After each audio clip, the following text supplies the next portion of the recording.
Tungod kay gikinahanglan mag-16 ka senadores to convict Sara. Personally, I do not believe that they can get 16. Tanaw na lang nimo ang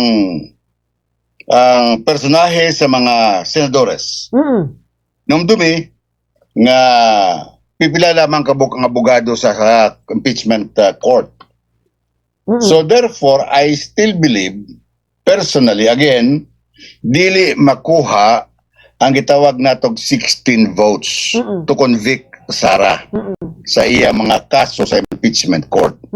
Because kung imong basihan ang personahe nila, whether they are leaning or not leaning or independent, lisod mo abot gani pa na ay mga solusyon, mga panlantaw sa ubang mga grupo o ubang mga abogado nga 5 lang ang ilang nasiguro nga tan-aw nga maoy moboto kontra kang Sara Duterte sa Senado. 5 ra kuno ka buok. Matod nila.